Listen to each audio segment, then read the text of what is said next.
سؤال كويدينا واحد سيدا وأركتا إن الصومالية كل قرق ميسو نورد أمريكا. بسم الله الرحمن الرحيم الحمد لله رب العالمين صلى على نبينا محمد. دولة كندا aad baan ugu mahadinaynaa haddaan Soomaali nahay sibir war baa dhacay waan soo dhaweeyeen haddii ayna taa dhici lahayna ma dhacdeen dadka Soomaaliya jooga inay wax cunaan because halkaan lacagta looga diraa contribution laga siiyaa carruurteena waa ka badbaadeen dagaaladaas hase ahaatee waxaan rabnaa dowladda Canada inay nala fahamto shirkada oo dhibaatada maanta Soomaaliya haysta wax ka xaliso si qaxooti badan oo u imaan waddanka Soomaaliya inay wax ka dejiyaan waa dowlad xooggan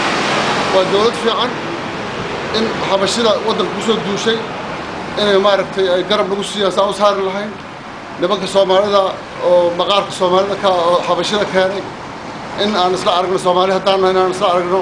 nimanka waddankeena saa uga saar leena ka shaqeyno ilaahay idinkiis waddankan hadda wax hortaagana masaajidka Umar bin Khattab baan hortaagana laba oran karo dhalin rug baa dhacay barwaaqo badan baa ka dhacday meeshaan markii hore darooga lagu gadi jiray dhilooyin baa taagnaa jiray Soomaalida markay inta xijaabka fiiri meelo ardada fiiri quraanka dhiganaysa masaajidda fiiri nimcada fiiri xaggaas ka fiiri ka fiirin dhanka kale meesha shar iyo khayr waaye khayrka raacaysa adiga carruurteena kullu quraan xaafid baa ka buuxa diintii ay barteen xornimo ay haystaan cilmiga kale adduunka ay barteen waddanka hadday ku noqdaan maxaa u malaynaysaa aad bay waafaqayaan waxaan u rajaynayaa in ilaahay Soomaalida xaaladeeda uu khaatimo ku islaaxiyo إلهي إنه نجسار نبقى كجرنا أنت صعب بحي.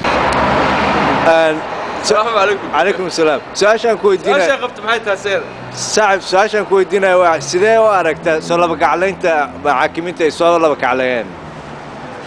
وعنقول شيء دتك الله هذا وإليتك يمدة. مركا إليتك يمدة مركا أولي ماتو.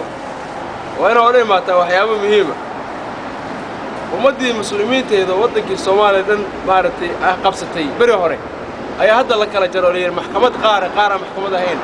ومدة ود الإسلام واي رجع إليتك علوم علمي قاله وحيقانا وإني نقدان ريال أما نقدان رجع ومدة هجاميناي أفضل بنتو مش كسو يستاجنا يعني وحاي مارتي ليراي أبو حنا هاي هجامية مش قينش وحانو أركا inay tahay ummad in la kala qaybinayo marka far lagu fiiqayo maxkamadaha xaqana ay qolo kala joogan Soomaaliya dhan dadku waa ummad Ilaahay u wada noqonaya nin walba wuxuu yeelanayaa buuga madow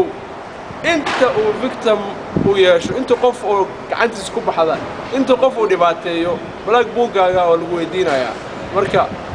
ninkii laga waayay jannada yaa isaga